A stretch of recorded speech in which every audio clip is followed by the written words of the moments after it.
Chicos, a ver, apaguen su celular o pónganlo en el vibrador. No tengo que estar por aquí parando la clase y pedirles que se retiren.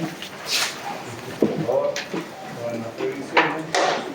El que no quiere estar, puede retirar de una vez. Ustedes ya están quinto o sexto año. Sexto, a punto de ser médicos y no podemos estar a estas alturas con actitudes infantiles, ¿no? Bueno. Las competencias que nos pide alcanzar la universidad son establecer los síntomas, los diagnósticos, las causas o factores predisponentes y recomendar cómo se hace el manejo. Ustedes están viendo ahí la literatura de la cual se ha tomado texto guía, la 21 edición, pediatría esencial, la novena, y después hay artículos en internet que son de pediatría integral.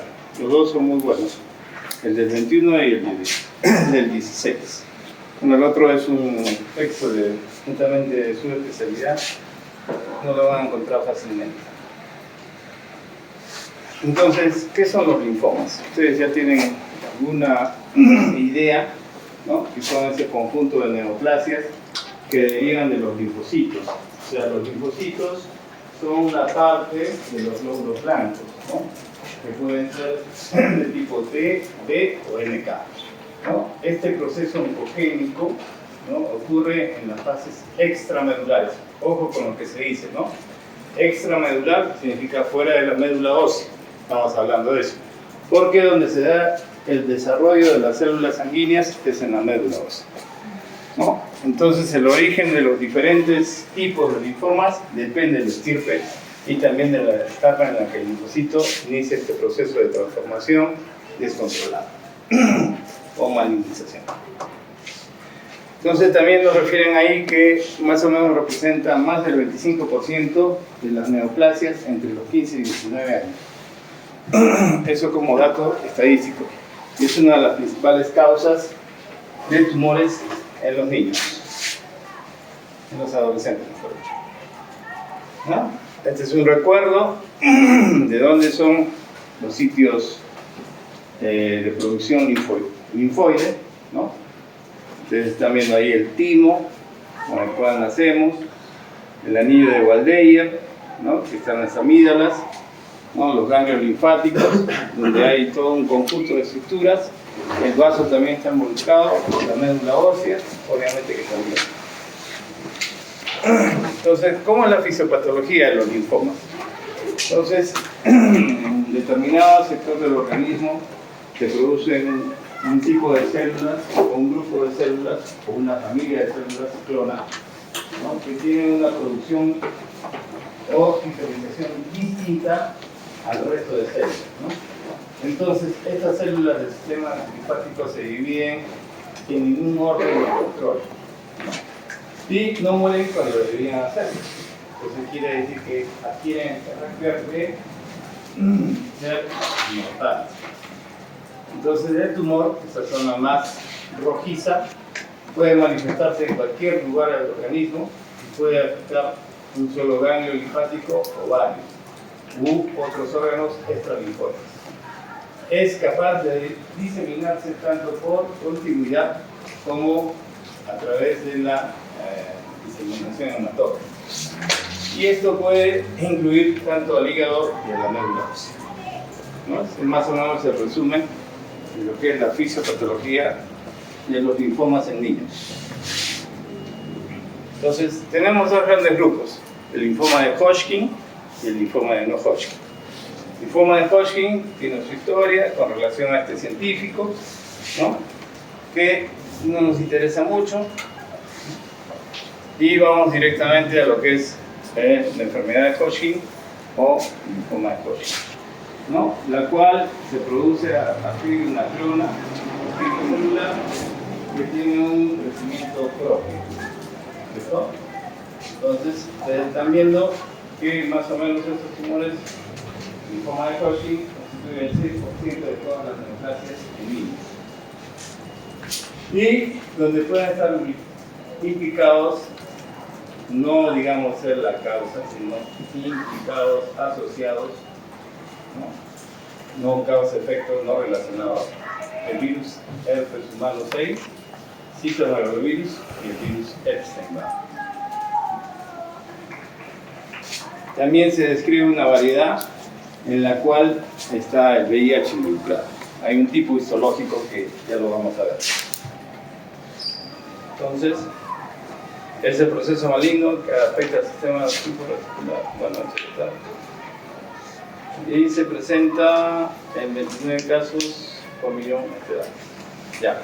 Entonces, en los países en vías de desarrollo como el nuestro, la presentación generalmente es en menores de 10 años, ¿no? En cambio, la literatura describe, tanto en Europa como en Estados Unidos, que hay dos, digamos así, picos en la vida en la cual tiene mayor incidencia o mayor frecuencia, que es entre los 15 y los 19 y mayores de 50. Se dice que la mayoría de los niños afectados son varones, sobre todo cuando son menores de 15 años, y que hay un riesgo mayor de linfoma de Hodgkin en gemelos y en familiares de primer grado. Eso hay que tenerlo presente. Obviamente no se conoce, no hay una causa definida, no está establecido esto, pero sí se asocia a los virus mencionados, ¿no? ¿Cómo es la etiopatogenia del linfoma de Hodgkin? Acá la célula principal es la célula de Red-Stender, ¿no? Es un linfocito que tiene algunas características especiales que lo vamos a ir desarrollando poco a poco, ¿no? Esto es patognomónico del linfoma de Hodgkin. Se origina del tejido linfoide y se propaga por continuidad a los ganglios linfáticos adyacentes, pero también hay una diseminación hematógena, ¿no? Con la consiguiente afectación esplénica, hepática, ósea, medular, cerebral, y a veces se asocia a síntomas sistémicos. Es importante saber diferenciar eso, sí, porque tiene carácter pronóstico, si es que se asocia o no a síntomas sistémicos. Entonces, ahí está la célula de Red-Stender, bien señalada, que increíblemente, pero así es la fisiopatología, solo representa el 1% de todas las células anormales, o todas las células neoplásicas con el linfoma de Hodgkin. Pero sin embargo, ese 1% tiene la característica de afectar o influenciar en el ambiente que lo rodea, produciendo principalmente mediadores inflamatorios a través de interleuquinas 1 y 6, ¿no? Afecta a linfocitos, afecta a macrófagos, linfocitos y eosinófilos. O sea, todo lo que tiene que ver con el sistema inmunológico de vigilancia, ¿no? Estas células de Red-Stender son clonas de origen B, que son presentadoras de antígenos, que se originan en la célula centrogerminal linfoide y que a través de estas citoquinas van a producir los denominados síntomas B de la enfermedad. Y se las ingenian para evadir el mecanismo de vigilancia inmunológica, ¿no?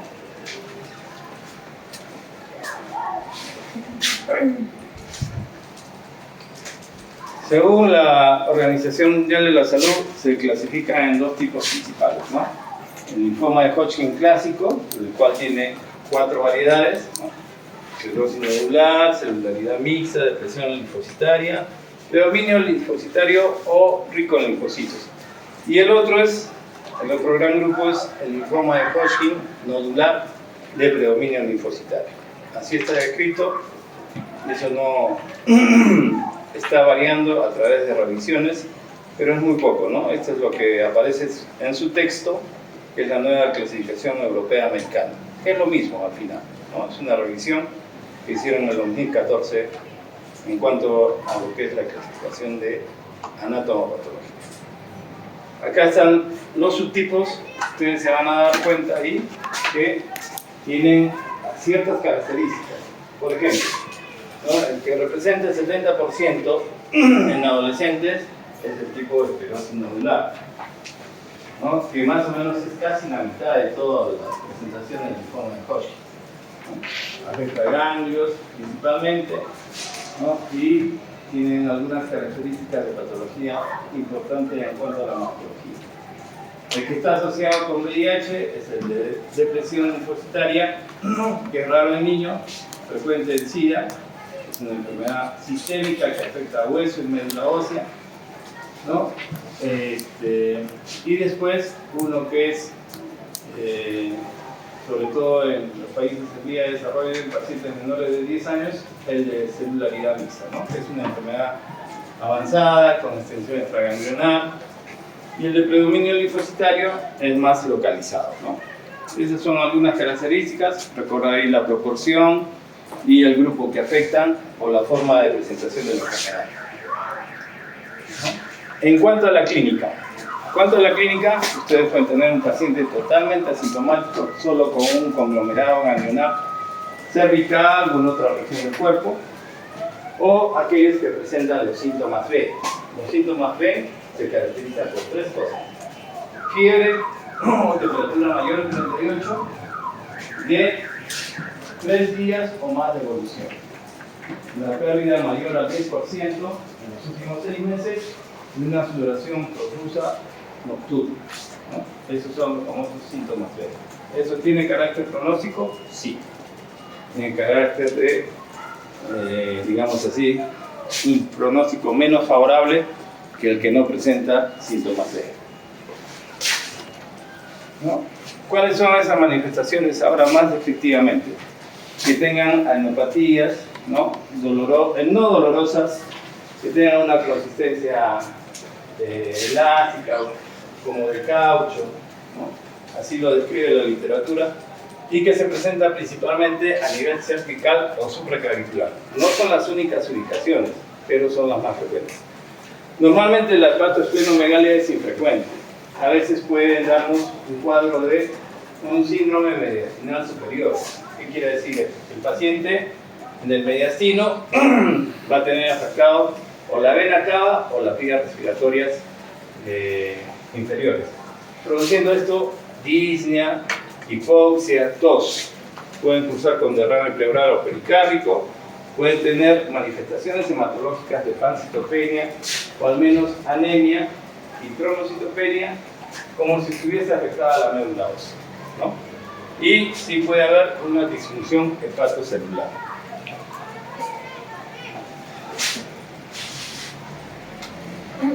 Entonces, síntomas B son los síntomas sistémicos. A veces puede estar asociado a pruritos con una causa evidente, no simplemente el paciente tiene prurito, así no tenga lesiones, digamos, jabones, ronchas, etcétera, ¿no? O letargia, anorexia, o a veces se describe, sobre todo en adolescentes o adultos, dolor post ingesta de alcohol, ¿no? Y hay otros síntomas inespecíficos, ¿no? Como pérdida del apetito u otros que no son muy característicos. Entonces, ahí ustedes están viendo que el niño tiene una alteración, ¿no? Una irregularidad, una masa tumoral a nivel cervical, ¿no? Para ver esto o para reconocer esto en ese tamaño, ¿cuánto será por lo menos? Unos 6 por 10, 6 por 8. No necesitan haber estudiado 6 años de medicina, ni haber hecho especialidad, ni nada de eso. Cualquiera lo puede reconocer a la distancia. Lo importante de eso es reconocerlo inicialmente.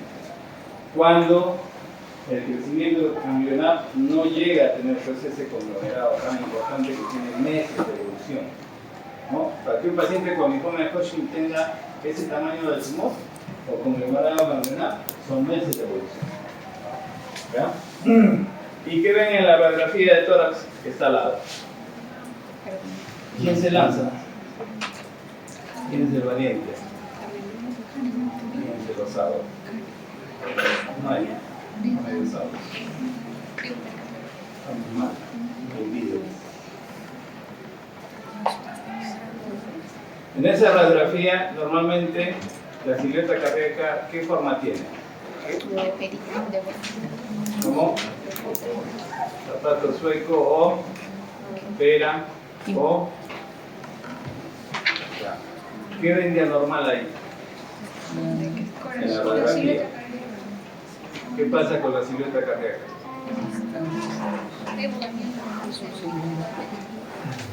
Uno, que está muy redondeada. Dos, que la parte más angosta, digamos, del zapato sueco o de la pera, está muy ensanchada.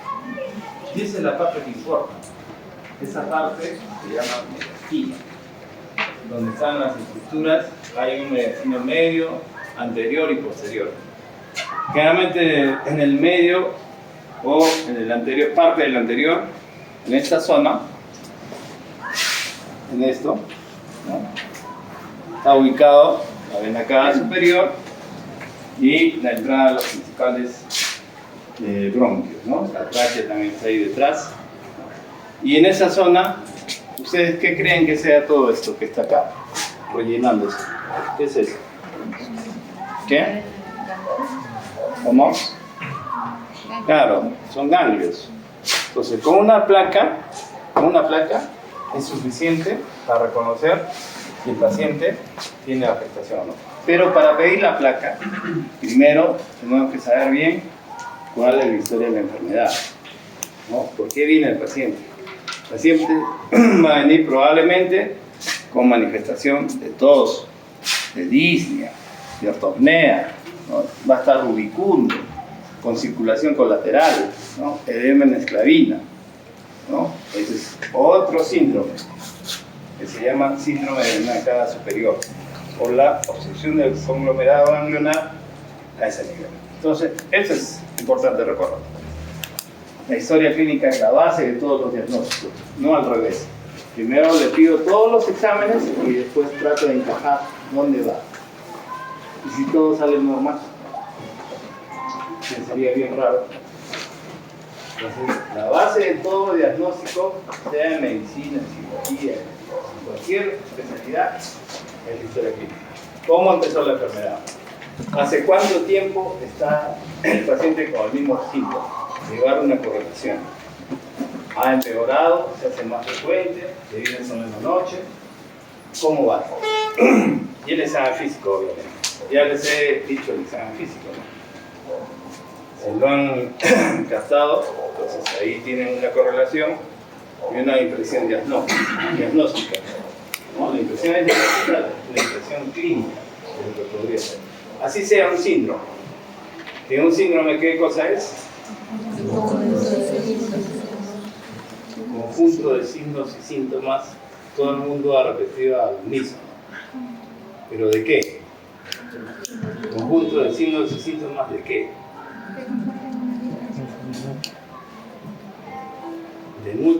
De alguna enfermedad que tiene, de algunas enfermedades que tienen esa sintomatología en común, ¿no? O esa signología.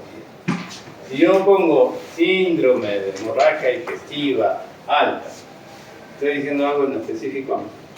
Que el paciente tiene sangrado, tiene melena, tiene vómitos, ¿no? Atemesis, qué sé yo. ¿Y que podría ser cuál la causa? Podría ser pólipos, podría ser una úlcera, podría ser una gastritis medicamentosa, podría ser tumores. Entonces, ojo, síndrome es el conjunto de signos y síntomas comunes a muchas enfermedades. No es un diagnóstico. ¿Puede ser la base de un diagnóstico? Sí. El linfoma de Hodgkin, entonces es importante saber cómo está nuestro hemograma para ver toda la serie, roja, blanca, planetaria. Velocidades de infección globular, también es necesario porque a veces es marcador de evolución y de pronóstico, al igual que la ferritina sérica. ¿Qué es la ferritina sérica? ¿Qué? Depósitos fuertes. Los depósitos de hierro. Solo sirve para ver cuando está baja o alta, solo sirve para ver las reservas de hierro. ¿Para qué entonces? Se pone en la cabeza como no. Marcador de inflamación. Es un marcador inflamatorio que estuvo muy en boga cuando se presentó lo del COVID. Estaba volando la ferritina y no necesariamente porque el hierro estaba elevado, sino por inflamación. Entre otros, ¿no? Función hepática, renal, etc. Extensión de enfermedad. Siempre en lo que son tumores, oncología o neoplasias es necesario saber hasta dónde o en dónde se encuentra la enfermedad extendida, ¿no? Y eso tiene carácter pronóstico, carácter de estadificación. La mamografía ósea también es que nosotros sospechamos que haya afectación del hueso. Y la biopsia puede ser principalmente del ganglio afectado o del conglomerado afectado con pruebas especiales, o también puede ser el estudio de la médula ósea si sospechamos que haya afectación en alguna de las series hematológicas. Entonces, ahí está, lo que habíamos mencionado en la radiografía, acá está en la tomografía. Todo esto conglomerado ganglionar, ¿no?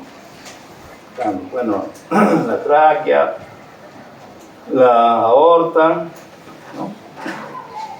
Entonces, ahí. Y el otro estudio es una PET-CT, ¿no? Tomografía por emisión de positrones, que principalmente se usa para ver actividad de enfermedad. El PET-CT usa como, digamos así, radioisótopo la fluoroxiglucosa, ¿no? De oxiglucosa, ¿no? Entonces, ese es el fundamento. Normalmente, los órganos que captan más glucosa o de forma normal, ¿no? Valga la redundancia, con el cerebro, el corazón, la vejiga, ¿no? ¿Esto qué será? Ventrículo, así es. Entonces, ese es el conglomerado ganglionar, ¿no? Positivos con signos de actividad de enfermedad. Y eso es muy importante para determinar si una paciente necesita más tratamiento, ¿no? O si es solo, digamos, cicatriz, tejido fibroso, y ya es suficiente y no tendría mucho que hacer, darle más tratamiento con quimioterapia. Esta estadificación que hago por mucho tiempo ha ayudado, ¿no? Para saber si es estadio 1, 2, 3 o 4, ¿no? Como ustedes comprenderán, uno es solo que está afectado un órgano o un ganglio linfático contiguo en un área determinada. Estadio 2 es que hay dos grupos ganglionares, ¿no? Del mismo lado del diafragma. Eso hay que tener muy presente. O que es una afección localizada en un sitio o órgano linfoide y que compromete uno o más grupos ganglionares en el mismo lado del diafragma. El estadio 3 es la afectación a ambos lados del diafragma. Esta es la diferencia con el diafragma. Y que puede ser acompañada de afectación esplénica.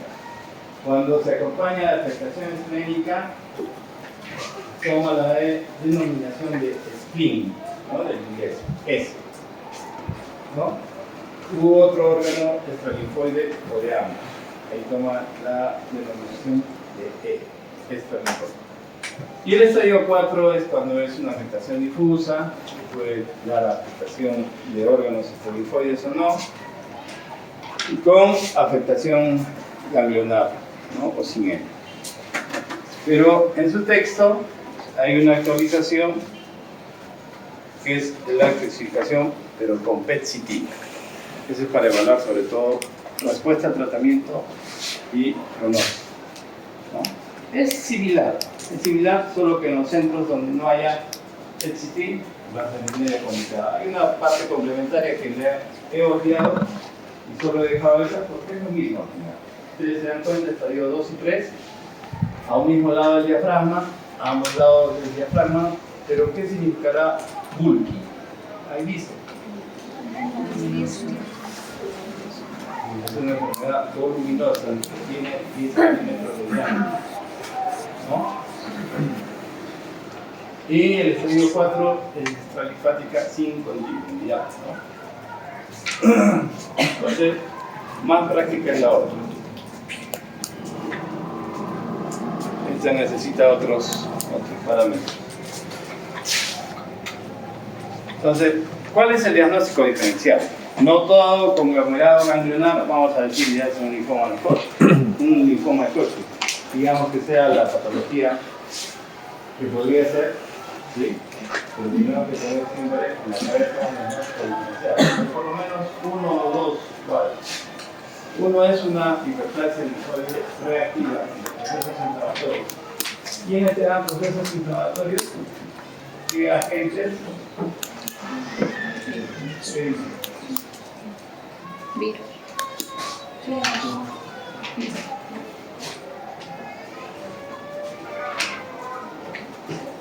Se da por mononucleosis, ¿no? Toda la situación por virus activada. O sea, virosis. Micobacteriosis, toxoplasmosis también. Caso del linfoma no Hodgkin con afectación o localización ganglionar. Y en caso de otras neoplasias que hayan dado metástasis a esos grupos ganglionares, ¿no? Recuerden que los linfomas afectan principalmente, no únicamente, a el sistema linfoide o grupos ganglionares, ¿no? Entonces los factores pronósticos, ya les había mencionado que tienen mucho que ver con la extensión de la enfermedad, con la respuesta al tratamiento, con el tipo histológico, ¿no? Como está mencionado ahí, esos son los factores pronósticos. Entonces quiere decir que aquellos pacientes que reciben con los esquemas actuales 2 ciclos de quimioterapia y tienen una respuesta casi completa, tienen mejor pronóstico que aquellos que no han respondido mucho, que su respuesta es lenta, porque no hay ni siquiera una respuesta parcial, ¿no? Entonces tiene que ver mucho con eso. Entonces esa es la respuesta que tenemos. Y obviamente ya les he mencionado también los tipos histológicos de presión linfocitaria, celularidad mixta, ¿no? Y esclerosis nodular y predominio linfocitario. Eso. No es lo mismo una etapa localizada, estadio 1 o 2, con etapas avanzadas, 3 o 4. Obviamente que tienen muchas, digamos así, es menos favorable un estadio avanzado que un estadio localizado. Obviamente, pero depende de la respuesta al tratamiento. Porque en todos estos tumores cada vez se hace más notorio que tienen una genética molecular a veces compleja, que todavía no se usa de forma habitual en nuestro país, ¿no? Pero en otros sitios sí. Y nos viene el tratamiento. Quimioterapia, casi siempre. Quimioterapia, ustedes saben que es un tratamiento inespecífico que todo lo que es de replicación o reproducción rápida lo barre. Por eso los pacientes se quedan calvos, ¿no? Heladitos o caen en el cabello, ¿no? Y radioterapia a veces cuando se quiere consolidar la respuesta porque no ha sido tan buena, aunque en los niños se trata de evitar eso porque puede haber secuelas a largo plazo, o sea, a veces posteriormente durante el crecimiento del niño. Lo que está ahora cambiando un poco lo que es el tratamiento en oncología son los anticuerpos monoclonales, ¿no? Anti-CD20, infliximab, anti-CD30, infliximab. Ambos tienen presentación en linfoma de Hodgkin. Hay otras moléculas que se asocian a estos anticuerpos monoclonales, pero que todavía están en fase de experimentación, ¿no?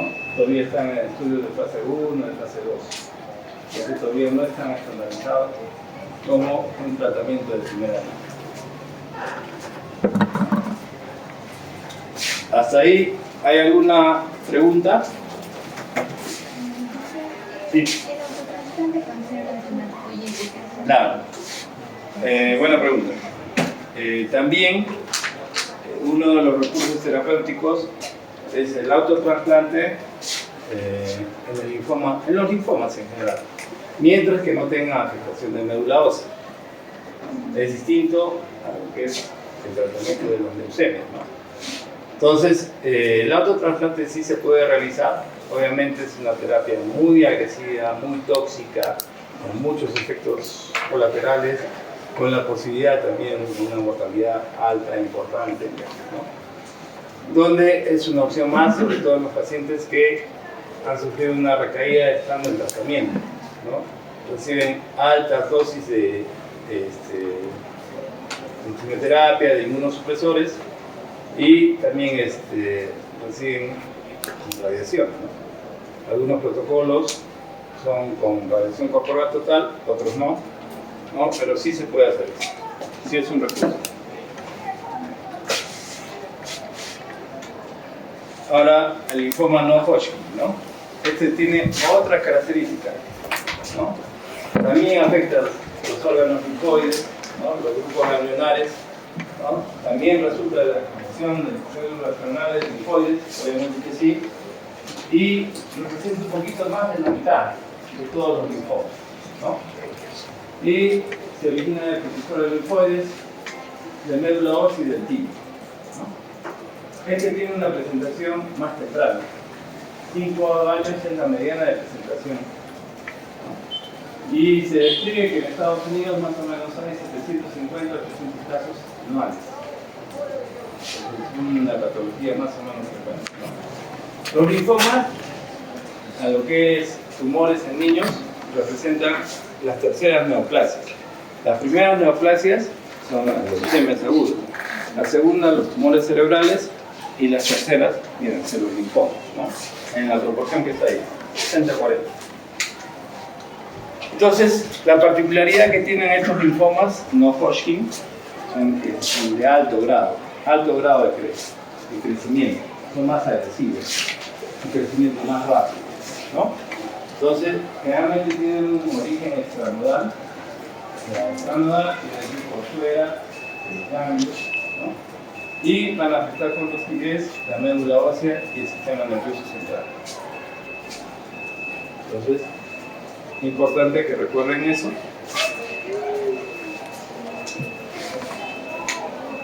¿No? Igual que el otro, no hay una etiología o causa conocida. Sí se asocia nuevamente a nuestro amigo virus ¿no? Y sobre todo está asociado en forma importante a lo que es una variedad, el linfoma de Burkitt. También se presentan en gran frecuencia cuando hay problemas de inmunodeficiencia, sean congénitas, hereditarias, ¿no? O adquiridas, inclusive el VIH, ¿no?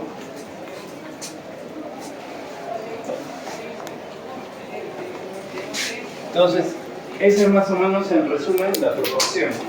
Ustedes van a encontrar un montón de información en respecto guía de Nelson, pero es más o menos la proporción en la que se presenta, ¿no? Son 4 tipos principales, ¿no? El linfoblástico, 30%, el Burkitt, 40%, células grandes de difuso, 20%, y el anaplásico, 10%, ¿no? Cada uno tiene características clínicas especiales, sí. Obviamente que moleculares e histológicas también, ¿no? Por eso están en forma diferenciada. Muchos se parecen el Burkitt y el difuso de células grandes B. Inclusive tienen el mismo tipo de tratamiento. Entonces, eso es lo que les decía, que ahora se está estandarizando o expandiendo lo que es la clasificación genética molecular. Ustedes están viendo ahí la clasificación por 14 en forma frecuente, ¿no? Para este tipo de neoplasias, tanto para el Burkitt, para células B y linfoblastos. Entonces, tiene algunas características especiales. La que tiene una característica distinta es el anaplásico, en el cual la molécula ALK, ¿no? Puede ser positiva y se le confiere también un factor pronóstico. Entonces, ahí están las manifestaciones clínicas según el tipo fisiológico, ¿no? Como ustedes están viendo que el linfoblástico principalmente va a afectar el intestino como primera opción. El intestino como primera opción, pero puede extenderse a la médula ósea, sistema nervioso central, afecta a cualquier órgano, ¿no? Testículos, mamas, ovarios, cutáneos o subcutáneos, etc. El Burkitt va a ser de presentación principalmente abdominal, la variedad esporádica, pero la variedad endémica que está asociada más a este lugar va a afectar lo que es la zona maxilar, ¿no? Entonces cabeza y cuello también están involucrados, sistema nervioso central y médula ósea obviamente que también. Células grandes B, abdominal, mediastínica entre otras. El anaplásico principalmente piel, pero puede comportarse como una enfermedad sistémica. Menos frecuente, pero tiene esa. ¿Qué características o qué manifestaciones tienen estos linfomas no Hodgkin? El 30% de la enfermedad no va a ser generalmente interior, ¿no? O sea, va a haber conglomerado alveolar evidente, pero de forma más rápida que el linfoma de Hodgkin. Y se les va a encontrar como enfermedad avanzada a la mayoría de ellos. Este aumento de tamaño y crecimiento indoloro va a hacer que el ganglio linfático manifieste algunos síntomas. También acá, más frecuente que en Hodgkin, va a haber el síndrome de la superior, el síndrome de la cava superior, ¿no? Donde hay disnea, va a haber esa masa abdominal que puede producir obstrucción intestinal y hipertensión, ¿no? Puede cursar con asitis, con afectación abdominal, congestión, rotalgia, etc. Crecimiento de las amígdalas con dificultad para deglutir alimentos, con dolor localizados, si es que se piensa o si es que se presenta a ese nivel, ¿no? Y hay unas estrategias especiales cuando tiene estrategias especiales de tratamiento cuando tiene indicaciones particulares, ¿no? Que pueden producirnos un cuadro de compresión medular con paraplejías agudas, ¿no? O el síndrome de lisis tumoral, ¿no? ¿Saben qué es el síndrome de lisis tumoral? ¿Qué es? ¿Qué es? La depuración Depuración acelerada de las células. Una idea. ¿Alguien más? Es el cuadro de insuficiencia renal aguda, ¿no? Como consecuencia de la obstrucción que se da a nivel de los glomérulos. ¿Por qué? Porque hay depósitos de fosfatos, ¿no? O uratos, producto de la destrucción rápida, espontánea, o por corticoides, por quimioterapia, que se presenta en nuestro cuadro del linfoma no Hodgkin. Entonces, acá se ve. ¿Qué ven de particular acá en la niña? ¿Qué ven de particular? Asimetría. ¿Asimetría de qué? De esto. Acá no hay surco nasogeniano, fíjense. Está más prominente. Entonces, ese es un linfoma de ubicación del seno maxilar. ¿Ya? Seno maxilar derecho. Acá no sé si se logra ver. Normalmente cuando hay hipertrofia de amígdalas es bilateral, ¿no?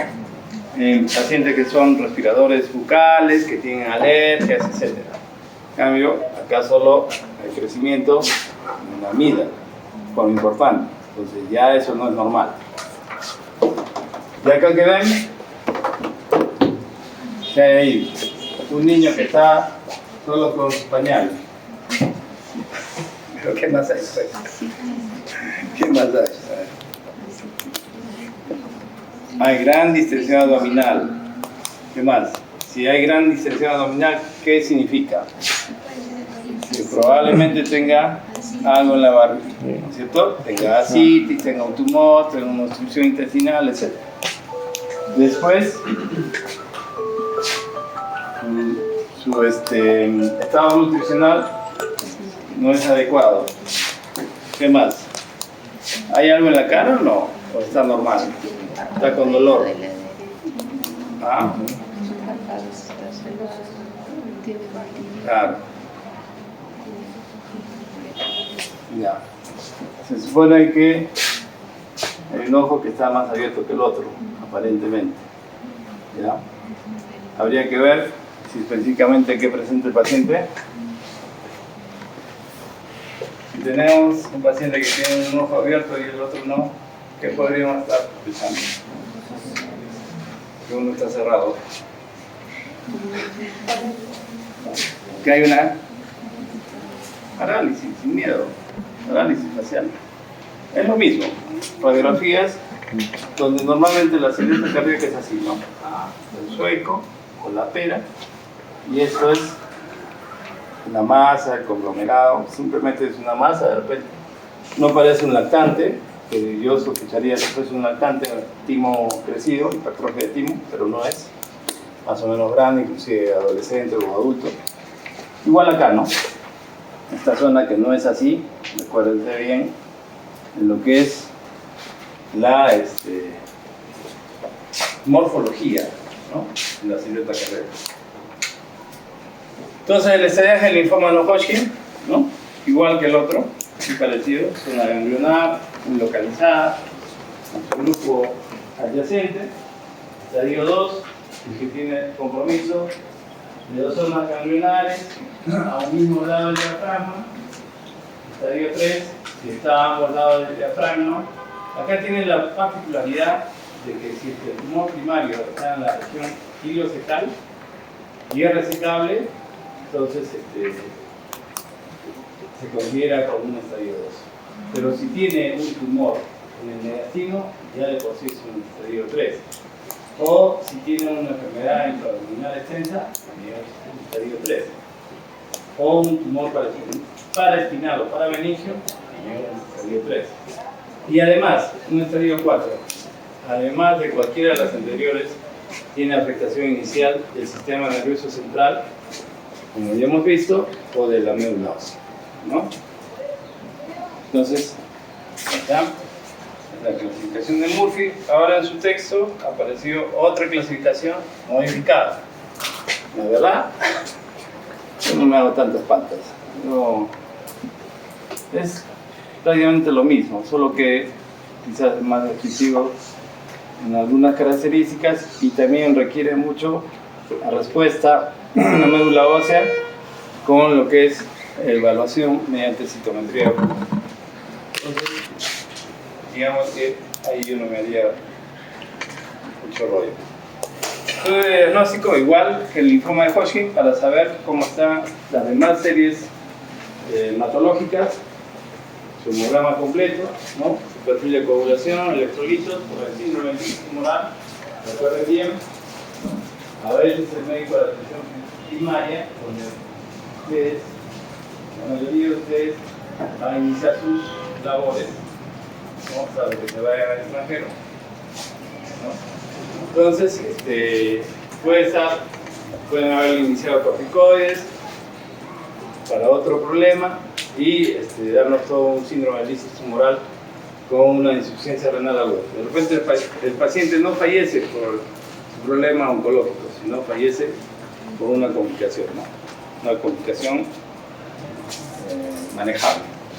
Pruebas de función hepática, la radiografía de tórax, ya se los he demostrado que fácilmente un paciente viene con un cuadro de asma, pero sin embargo, escuchamos por ahí sibilante, roscante, le tomamos una placa, cuando le hacen la medicación, todo lo que quieran, el corticoide también tiene su práctica.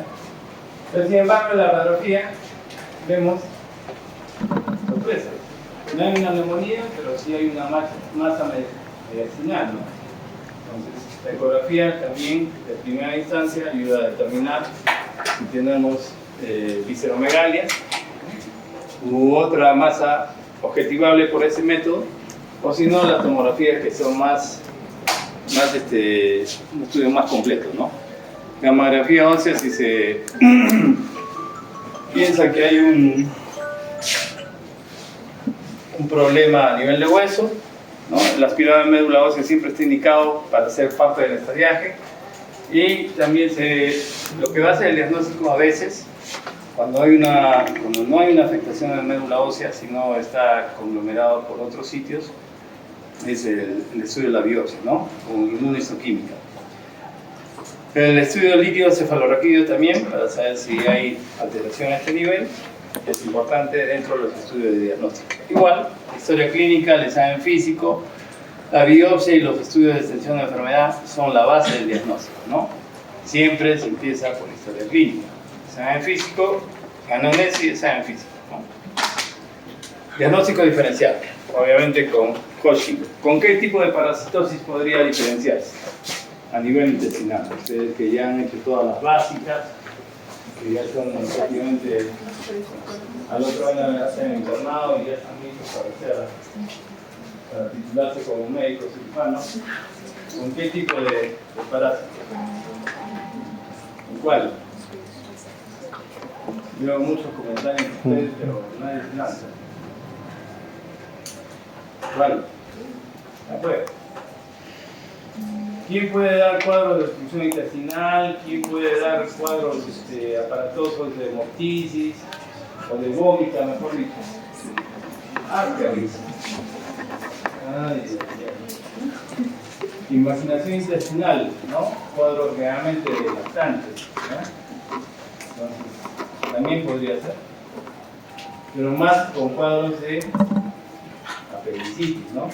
Apendicitis, megalías inflamatorias, de las cuales también está ahí lo que es la deritis mesentérica, ¿no? Un abdomen doloroso, vómitos, que no se deposición, pues, probablemente y fiebre, una apendicitis, ¿no?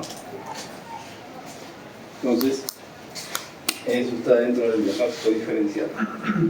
Entonces, tratamiento acá, igual que el otro linfoma, es quimioterapia. Pocas veces se usa la cirugía. En este caso, de la región ileocecal, cuando está comprometida, ¿qué órganos tenemos ahí linfoides a nivel intestinal? ¿Cuál? Lactopedia, exactamente. Ese es el nombre del órgano.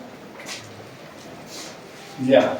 Entonces, cirugía en casos localizados, ¿qué podría ser este nivel? Para salvar lo que es una obstrucción intestinal. Radioterapia cuando tiene localizaciones especiales, ¿no? Un síndrome de compresión medular es una emergencia oncológica, al igual que los TBM, los traumatismos vértebro-medulares, un síndrome de compresión medular también. ¿Por qué? Porque está en juego después la funcionalidad, ¿no?, motora del paciente. Ustedes lo intervienen rápido, acá el paciente va a tener todos los problemas del mundo, ¿no?, dependiendo del nivel donde sea afectado el tumor. Entonces, ahí sí, en las emergencias oncológicas, obviamente, si tú estás con alta sospecha de que sea un linfoma y no tienes otra, estás lejos hasta que llegue el equipo o a otra ciudad donde hay un hospital que pueda resolver este problema, a veces usa hasta la minectomía, ¿no?, que es la liberación de las raíces nerviosas a nivel de las vértebras, ¿no? ¿Por qué? Porque el tumor está comprimiendo. Entonces, radioterapia sí, no está disponible en todos los centros, pero en los centros especializados sí. Y, Carlos, lo más importante es prevenir lo que es el síndrome de lisis tumoral. Y para eso es hidratación. Hidratación con 2.500 o 3.000 centímetros metro cuadrado por día. Alcalinización. ¿Qué será la alcalinización? Tomar un álcalino. ¿Sí? ¿No? ¿Qué es la alcalinización? Ya, más fácil. Alcalinizar la orina. ¿Qué es alcalinizar la orina? ¿Qué? Aumentar el pH. No escucho. Aumentar el pH. Aumentar el pH de la orina. Ya. ¿De cuánto lo llevamos? De 0 a 4. Muy ácido. ¿No? Muy ácido. Muy ácido, así es. Obviamente 0 es... Pues, ya. Neutro es 7, digamos. Hacia abajo es ácido, ¿no es cierto? Más de 7,5 ya es básico, alcalino. Entonces, de 7 a 7,5 es un pH que deseamos. ¿Por qué creen que se debe usar así? ¿O por qué creen que se usa así?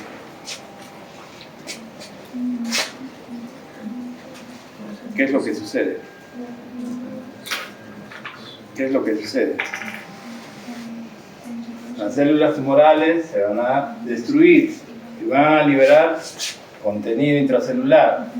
Tienen mayor contenido de fosfatos, tienen mayor cantidad de uratos, o sea, ácido úrico por los ácidos nucleicos que tienen.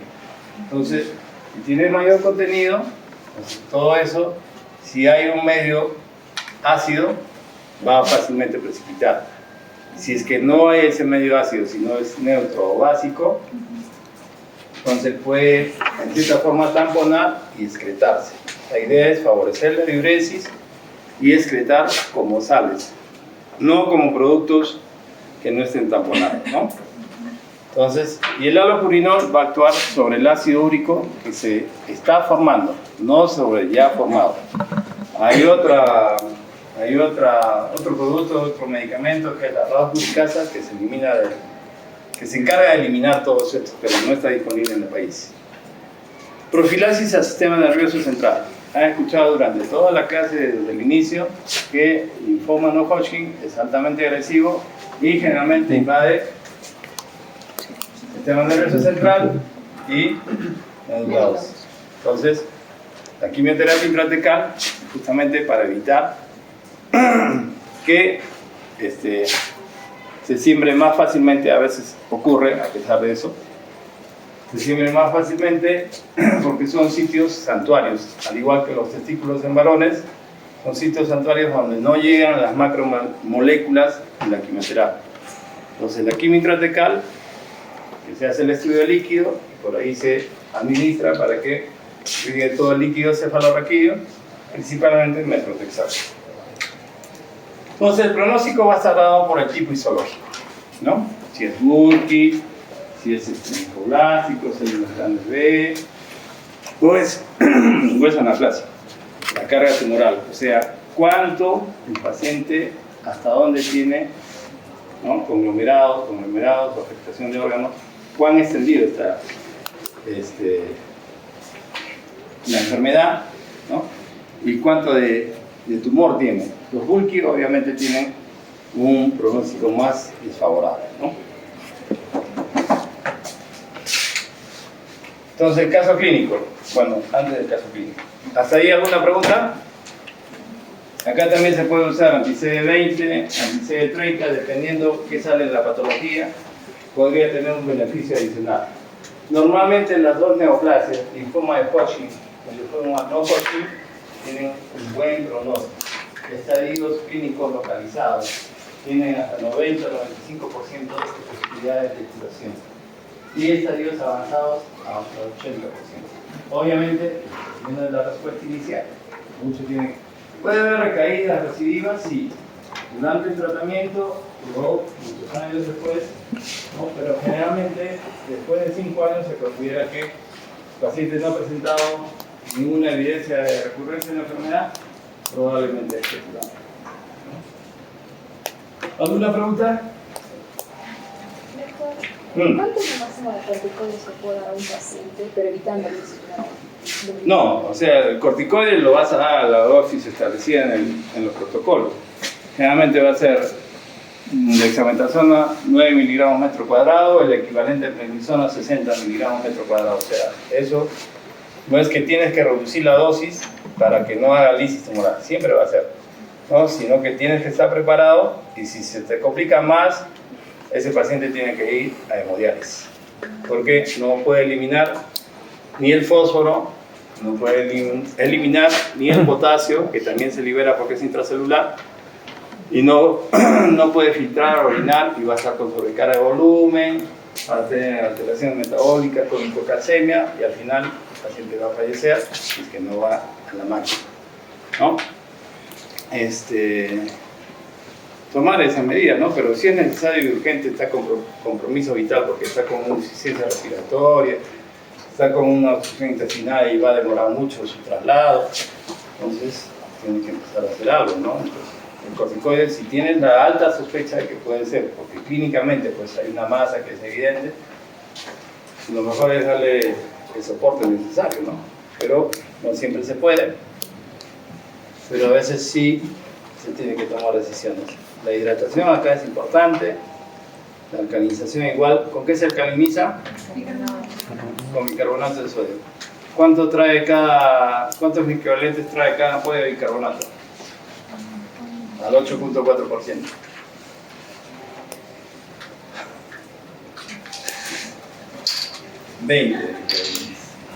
Ya chicos, ya se supone que han pasado eso. Bueno, acá les traje un caso clínico que es bastante didáctico. Hay muchas presentaciones, han visto ustedes que hemos hablado del síndrome renal superior, de la cara superior, hemos hablado de lo que es compresión medular, hemos hablado de afectación del sistema nervioso central, etc.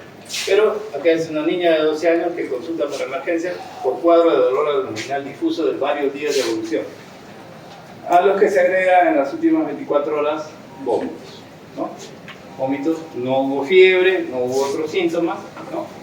Examen físico, se sometía a dos masas, uno a nivel epigástrico y otro a nivel hipogástrico, ¿no?